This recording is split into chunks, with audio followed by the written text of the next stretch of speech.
नमस्कार दोस्तों, आप बने रहिए हमारे यूट्यूब चैनल डिंडोरी तक। आपको मध्य प्रदेश के डिंडोरी जिला का चौंकाने वाला सर्वे अब आपको बताने जा रहे हैं।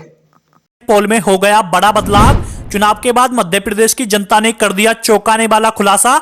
मध्य प्रदेश चुनाव के नतीजे आने से पहले ही मध्य प्रदेश की जनता ने बता दिया कि अब की बार कौन होगा मध्य प्रदेश का मुख्यमंत्री, अब की बार मध्य प्रदेश में किस पार्टी की सरकार बनेगी। नमस्कार दोस्तों, आप देख यानी कि दोस्तों मध्य प्रदेश विधानसभा चुनाव के बाद जो जनता के बीच जाकर सर्वे किया गया है, उस सर्वे के अनुसार मध्य प्रदेश में किस पार्टी की सरकार बनने जा रही है, अब की बार मध्य प्रदेश का मुख्यमंत्री कौन होगा।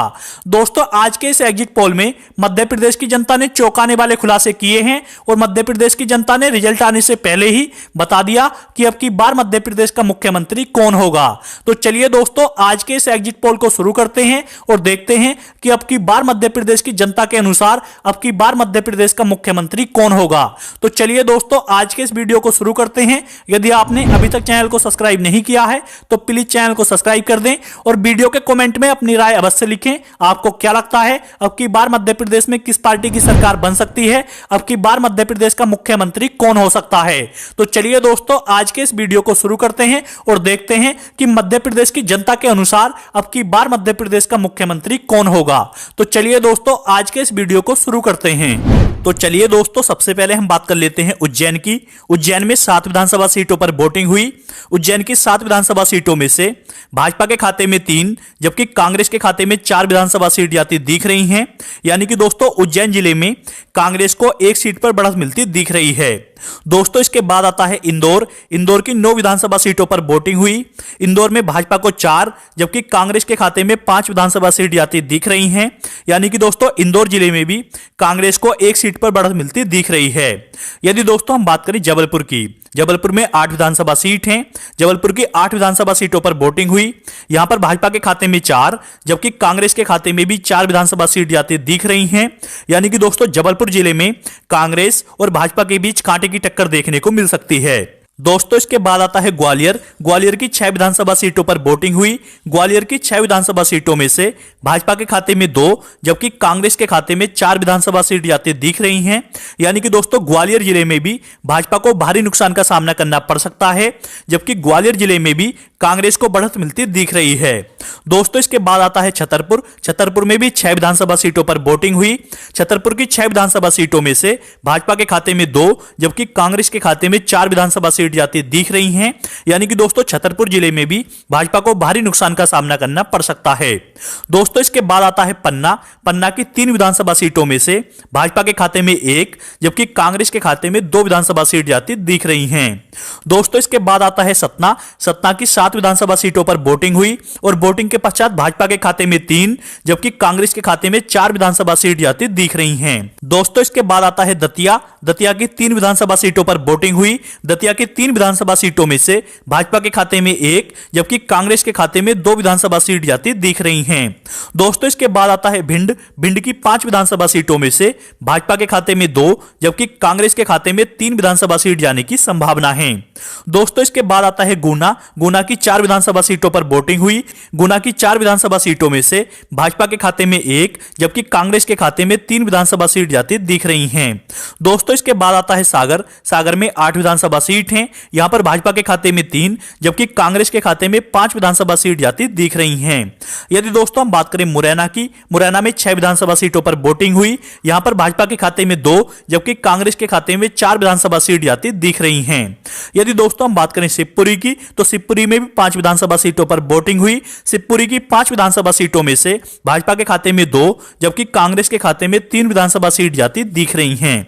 दोस्तों इसके बाद आता है रतलाम। रतलाम की 5 विधानसभा सीटों पर वोटिंग हुई। यहां पर भाजपा के खाते में 2 जबकि कांग्रेस के खाते में 3 विधानसभा सीट जाती दिख रही हैं। दोस्तों इसके बाद आता है टीकमगढ़। टीकमगढ़ की 4 विधानसभा सीटों पर वोटिंग हुई। यहां पर भाजपा के खाते में 1 जबकि कांग्रेस के खाते में 3 विधानसभा सीट जाती दिख रही हैं।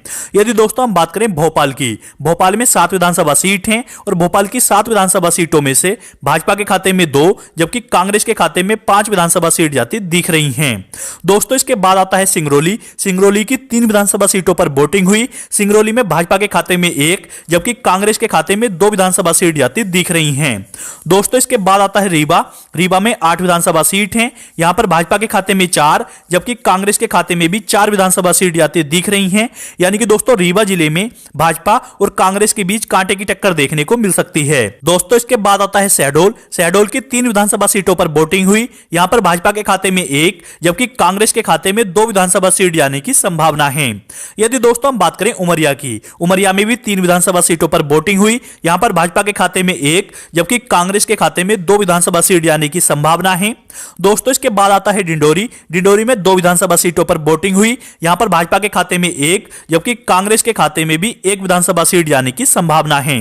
दोस्तों इसके बाद आता है अशोकनगर। अशोकनगर की 3 विधानसभा सीटों में से भाजपा के खाते में 1, जबकि कांग्रेस के खाते में 2 विधानसभा सीट जाती दिख रही हैं। दोस्तों इसके बाद आता है अनूपपुर। अनूपपुर की 3 विधानसभा सीटों पर वोटिंग हुई। यहां पर भाजपा के खाते में 1, जबकि कांग्रेस के खाते में 2 विधानसभा सीट जाने की संभावना है। दोस्तों इसके बाद आता है मंडला। मंडला जिले की 3 विधानसभा सीटों में से भाजपा के खाते में 2, जबकि कांग्रेस के खाते में 1 विधानसभा सीट जाती दिख रही है। दोस्तों इसके बाद आता है छिंदवाड़ा। छिंदवाड़ा की 7 विधानसभा सीटों पर वोटिंग हुई। यहां पर भाजपा के खाते में 3, जबकि कांग्रेस के खाते में 4 विधानसभा सीट जाती दिख रही हैं। दोस्तों इसके बाद आता है बालाघाट। बालाघाट की 6 विधानसभा सीटों पर वोटिंग हुई। यहां पर भाजपा के खाते में 2, जबकि कांग्रेस के खाते में 4 विधानसभा सीट जाने की संभावना है। दोस्तों इसके बाद आता है कटनी। कटनी जिले की 4 विधानसभा सीटों पर वोटिंग हुई। यहां पर भाजपा के खाते में मात्र 1, जबकि कांग्रेस के खाते में 3 विधानसभा सीट जाने की संभावना है। यानी कि दोस्तों कटनी जिले में भी कांग्रेस को बढ़त मिलती दिख रही है, जबकि कटनी जिले में भाजपा को भारी नुकसान का सामना करना पड़ सकता है। दोस्तों इसके बाद आता है श्योपुर। श्योपुर की 2 विधानसभा सीटों पर वोटिंग हुई। यहां पर भाजपा के खाते में 1, जबकि कांग्रेस के खाते में भी 1 विधानसभा सीट जाती दिख रही है। दोस्तों इसके बाद आता है नरसिंहपुर। नरसिंहपुर की 4 विधानसभा सीटों में से भाजपा के खाते में 2, जबकि कांग्रेस के खाते में भी 2 विधानसभा सीट जाती दिख रही हैं। दोस्तों इसके बाद आता है सिंधी। सिंधी की 4 विधानसभा सीटों पर वोटिंग हुई। यहां पर भाजपा के खाते में 1, जबकि कांग्रेस के खाते में 3 विधानसभा सीट जाती दिख रही हैं। दोस्तों इसके बाद आता है शाजापुर। शाजापुर की 3 विधानसभा सीटों पर वोटिंग हुई। यहां पर भाजपा के खाते में 2, जबकि कांग्रेस के खाते में 1 विधानसभा सीट जाती दिख रही है। दोस्तों बड़वानी जिले की 4 विधानसभा सीटों पर वोटिंग हुई और वोटिंग के पश्चात बड़वानी जिले की 4 विधानसभा सीटों में से भाजपा के खाते में 1, जबकि कांग्रेस के खाते में 3 विधानसभा सीट जाती दिख रही हैं। दोस्तों इसके बाद आता है धार। धार में 7 विधानसभा सीट हैं। यहां पर भाजपा के खाते में 3, जबकि कांग्रेस के खाते में 4 विधानसभा सीट जाने की संभावना है। दोस्तों इसके बाद आता है झाबुआ। झाबुआ जिले की 3 विधानसभा सीटों पर वोटिंग हुई। यहां पर भाजपा के खाते में 1, जबकि कांग्रेस के खाते में 2 विधानसभा सीट आने की संभावना है। दोस्तों इसके बाद आता है अलीरापुर। अलीरापुर की 2 विधानसभा सीटों में से भाजपा के खाते में 1, जबकि कांग्रेस के खाते में भी 1 विधानसभा सीट आने की संभावना है। दोस्तों इसके बाद आता है खरगोन। खरगोन की 6 विधानसभा सीटों पर वोटिंग हुई। यहां पर भाजपा के खाते में 2, जबकि कांग्रेस के खाते में 4 विधानसभा सीट जाती दिख रही हैं। दोस्तों इसके बाद आता है खंडवा। खंडवा की 4 विधानसभा सीटों पर वोटिंग हुई। यहां पर भाजपा के खाते में 2, जबकि कांग्रेस के खाते में भी 2 विधानसभा सीट जाती दिख रही हैं। दोस्तों इसके बाद आता है देवास। देवास में 5 विधानसभा सीटों पर वोटिंग हुई। यहां पर भाजपा के खाते में 2, जबकि कांग्रेस के खाते में 3 विधानसभा सीट जाती दिख रही हैं। यदि दोस्तों हम बात करें आगरमालवा की, आगरमालवा की वोटिंग के पश्चात 2 की 2 विधानसभा सीट कांग्रेस के खाते में जाती दिख रही हैं। आगरमालवा जिले से भाजपा के खाते में कोई सीट जाने की संभावना नहीं है। यदि दोस्तों हम बात करें राजगढ़ की, राजगढ़ में 5 विधानसभा सीट हैं। यहां पर भाजपा के खाते में 3, जबकि कांग्रेस के खाते में 2 विधानसभा सीट जाती दिख रही हैं। दोस्तों इसके बाद आता है सीहोर। सीहोर की 4 विधानसभा सीटों पर वोटिंग हुई। यहां पर भाजपा के खाते में 1, जबकि कांग्रेस के खाते में 3 विधानसभा सीट जाती दिख रही हैं। यदि दोस्तों हम बात करें रायसेन की, रायसेन की 4 विधानसभा सीटों पर वोटिंग हुई। यहां पर भाजपा के खाते में 1, जबकि कांग्रेस के खाते में 3 विधानसभा सीट जाती दिख रही हैं। दोस्तों इसके बाद आता है होशंगाबाद। होशंगाबाद की भी 4 विधानसभा सीटों पर वोटिंग हुई और वोटिंग के पश्चात होशंगाबाद की 4 विधानसभा सीटों में से भाजपा के खाते में 1, जबकि कांग्रेस के खाते में 3 विधानसभा सीट जाती दिख रही हैं। यदि दोस्तों हम बात करें हरदा की, हरदा में 2 विधानसभा सीट हैं। यहां पर भाजपा के खाते में 1, जबकि कांग्रेस के खाते में भी 1 विधानसभा सीट जाती दिख रही है। दोस्तों इसके बाद आता है विदिशा। विदिशा की 5 विधानसभा सीटों पर वोटिंग हुई और वोटिंग के पश्चात विदिशा जिले की 5 विधानसभा सीटों में से भाजपा के खाते में 2, जबकि कांग्रेस के खाते में 3 विधानसभा सीट जाती जाती दिख रही हैं।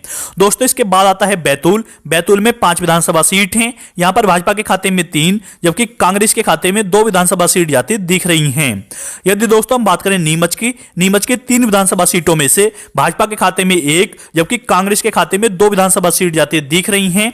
दोस्तों इसके बाद आता है मऊगंज। मऊगंज में 1 विधानसभा सीट है और मऊगंज की एकमात्र विधानसभा सीट भाजपा के खाते में जाती दिख रही है। दोस्तों इसके बाद आता है निवाड़ी। निवाड़ी में मात्र 1 विधानसभा सीट है और निवाड़ी की भी एकमात्र विधानसभा सीट कांग्रेस के खाते में जाती दिख रही है। दोस्तों इसके बाद आता है दमोह। दमोह में 4 विधानसभा सीट हैं। दमोह की 4 विधानसभा सीटों में से भाजपा के खाते में 1 जबकि कांग्रेस के खाते में 3 विधानसभा सीट जाने की संभावना है।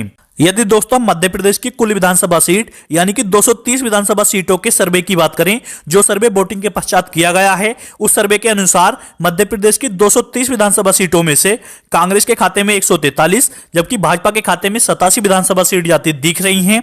तो दोस्तों हम कह सकते हैं कि 3 दिसंबर को जो परिणाम आएंगे, उन परिणामों के आधार पर मध्य प्रदेश में कांग्रेस पार्टी अपनी सरकार बना सकती है।